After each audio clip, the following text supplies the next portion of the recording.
इस तीर्थ यात्रा का बस एक ही लक्ष्य है, सर्वे भवन्तु सुखिनः, सर्वे सन्तु निरामया।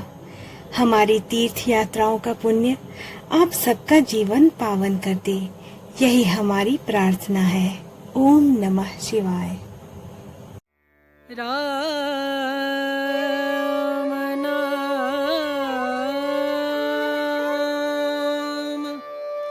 भजले, राम नाम सुखधाम भजले, राम नाम सुखधाम भजले, राम नाम सुखधाम।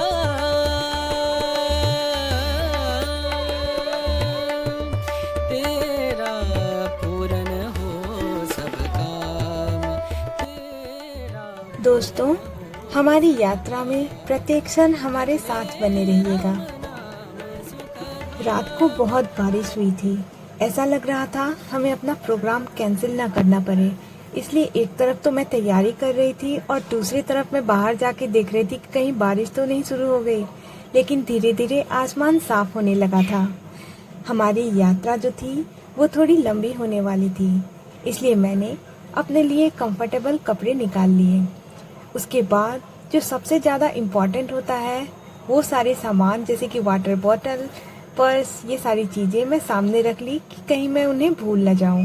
उसके बाद भगवान सूर्य के दर्शन होने से मन खुश हो गया कि चलो बारिश अभी नहीं होगी। नज़ारे इतने सुंदर थे कि लग रहा था देखते ही रह जाऊं।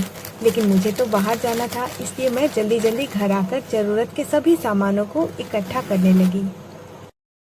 मैंने आज ही के लिए ये साड़ी खरीद के रखी थी अपनी मम्मी के लिए, तो मैंने इसे भी सामने निकाल करके रख ली। और फिर मैं तो तैयार हो गई थी, तो मैं सबको मदद करने लगी कि जल्दी जल्दी सभी तैयार हो जाए ताकि हमारी जो यात्रा है वो जल्दी से जल्दी शुरू हो जाए। उसके बाद मैं गार्डन पहुंची। गार्डन में भी बारिश के बाद इतना सुंदर नज़ारा था, चारों तरफ सिर्फ हरियाली ही हरियाली थी। इतना सुंदर सभी पेड़ पौधे लग रहे थे कि लग रहा था मैं इन्हें देखते ही रह जाऊं। सुबह के वक्त गार्डन बहुत ही ज़्यादा सुंदर लगता है और ऊपर से बारिश हो गई थी तो चारों तरफ बहुत ही ज़्यादा हरा भरा था। उसके बाद गाड़ी में सब कुछ ठीक ठाक करने के बाद हम सभी निकल पड़े अपनी यात्रा की ओर। हमारा पहला पड़ाव पड़ा पेट्रोल पंप पे, क्योंकि हमें लंबी दूरी तय करनी थी, इसलिए हमने पेट्रोल भरा लिया गाड़ी में। और उसके बाद गेहूं के खेत के नज़ारों को देखते देखते लंबी सी ड्राइव हमारी शुरू हो गई। मैं तो यही चाहती हूँ कि भगवान हम सबको लॉन्ग ड्राइव के अवसर दे, ताकि इतना सुंदर जो नज़ारा मैंने देखा है मेरे सभी दोस्तों को भी ये नज़ारे, ऐसे ही सुंदर सुंदर नज़ारे देखने के लिए मिले। और यहाँ पे चारों ओर इतना खूबसूरत था। पतझड़ के बाद जो वसंत ऋतु आया और उसके बाद बारिश जो हो गई तो सब और बहुत ही हरियाली थी। रास्ते के उतार चढ़ाव के बाद हमारी यात्रा हमारी मंजिल की ओर पहुँच रही थी और हमें बहुत अच्छा लग रहा था। मौसम बहुत ही ज़्यादा सुहाना था, क्योंकि बारिश नहीं हो रही थी लेकिन बारिश का मौसम था। चारों ओर बादल लगे हुए थे, बहुत ही ज़्यादा ठंडा ठंडा मौसम था और चारों ओर पेड़ पौधे, हरियाली को देखते देखते इतना अच्छा लग रहा था कि मैं बयान नहीं कर सकती। लेकिन आपको देख कर के समझ में आ रहा होगा कि मुझे कितना ज़्यादा अच्छा लग रहा था। रास्ते में रेलवे क्रॉसिंग के पास एक इतना बड़ा ढलान आया, ऐसा लग रहा था जैसे कि मैं किसी पहाड़ी इलाका में आ गई हूँ। यहाँ पहुँचने के थोड़ी ही देर के बाद हम अपनी मंजिल पर पहुँच गए। उसके बाद हम लोगों ने यहाँ पे अपनी गाड़ी को पार्क कर लिया और फिर हम आगे निकल पड़े। मौसम बहुत ही सुहाना था और हम लोग समय पर सवेरे सवेरे पहुँच चुके थे। कहते हैं बड़ी से बड़ी यात्रा एक छोटे से कदम से शुरू होती है। हमारी यात्रा भी बस एक विचार से शुरू हुई, फिर प्रभु का आशीर्वाद, हमारा प्रयास और आपका सहयोग सब मिलकर एक हो गए। जैसे ईश्वर सबका है, वैसे ही ईश्वर तक पहुंचने की इस यात्रा में भी कई लोगों का अंश था। यात्रा चलती रही, लोग जुड़ते रहे। ईश्वर उस अनंत सागर की तरह है जिसमें डूबकर ही भक्ति के मोती मिलते हैं। जिसने ईश्वर से लौ लगा ली, सदा सदा के लिए ईश्वर के हो गए।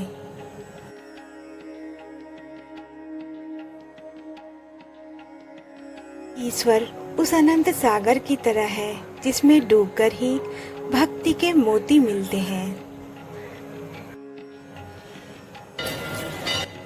ईश्वर की इच्छा को स्वीकारना ही सच्ची श्रद्धा है।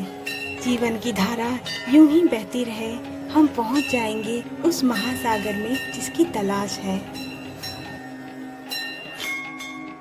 रविवार का दिन था। छुट्टी होने के कारण मंदिर में बहुत भीड़ थी, लेकिन फिर भी सब अपनी आस्था लिए मंदिर जा रहे थे और हम भी भीड़ का हिस्सा थे। मंदिर में पहुंचकर हम लोगों ने जो चढ़ाने के लिए फूल लिए थे उन सबको एक जगह एकत्र करने लगी ताकि अच्छे से हम उससे पूजा कर सकें। उसके बाद मंदिर के अंदर का तो मैंने नहीं रिकॉर्ड किया, बहुत ज़्यादा भीड़ थी। बाहर पहुंचते ही मैंने ये कबूतर देखा। यहाँ कबूतर बहुत होते हैं और बहुत पास पास में होते हैं। उन्हें ज़रा भी डर नहीं लगता क्योंकि उन्हें कोई परेशान नहीं करते यहाँ। उसके बाद मंदिर परिसर में और सभी अन्य देवी देवताओं के मंदिर को देखते हुए पूजा करते हुए हम आ गए कलावा बंधाने के लिए। यहाँ पे जो पंडित जी थे ना, वो इतने अच्छे से कलावा बांधते थे कि उनकी ये टेक्निक देख के मैं सोच रही थी कि काश मुझे भी ऐसे बांधना आता। वो बहुत ही स्पीडली इसी तरह से घुमा रहे थे, आपको भी देखकर बहुत आश्चर्य होगा। और यहाँ पे हम लोगों ने कलावा बांधा और हमारी यात्रा पूरी हुई। दोस्तों, आप सबको नहीं पता है, लेकिन मैं आपको बताती हूँ, यह सब जो संभव हो पाया ना, ये सब आपके साथ से संभव हो पाया है। इसलिए इंस्पायर्ड बाय ड्रीम्स और हमारी featured channel keep simple live better का साथ हमेशा बनाए रखिएगा। मंदिर में न सिर्फ मैंने भगवान को धन्यवाद कहा, बल्कि हमारे सभी दोस्तों के लिए भी अच्छी शुभकामनाएं मांगी भगवान से। उसके बाद यहाँ मंदिर परिसर में बहुत सारे दुकान लगे हुए थे, मेला लगा हुआ था, बहुत सुंदर सुंदर चीज़ें मिल रही थी। तो जो कुछ हमें पसंद आ रहा था वो सभी चीज़ें मैंने खरीदी। ये देखिए कितने सुंदर सुंदर वहाँ पे डॉल्स मिल रहे थे।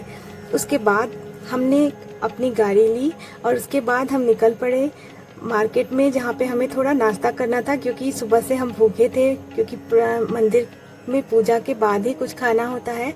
तो इसलिए हम लोग उसके बाद रेस्टोरेंट पहुंच गए और जो वहाँ मिलता था ना, हम लोगों ने वो ऑर्डर किया अपने पसंद की चीज़ें। और उसके बाद थोड़े प्रसाद के लिए और सब लोगों के लिए कुछ न कुछ मैंने ख़रीदा और फिर वापस हम लोग घर की ओर आ गए। Thank you so much for watching my channel. आपको ये वीडियो कैसी लगी प्लीज़ हमें कमेंट ज़रूर कीजिएगा, ये मेरे लिए बहुत मायने रखता है। धन्यवाद दोस्तों।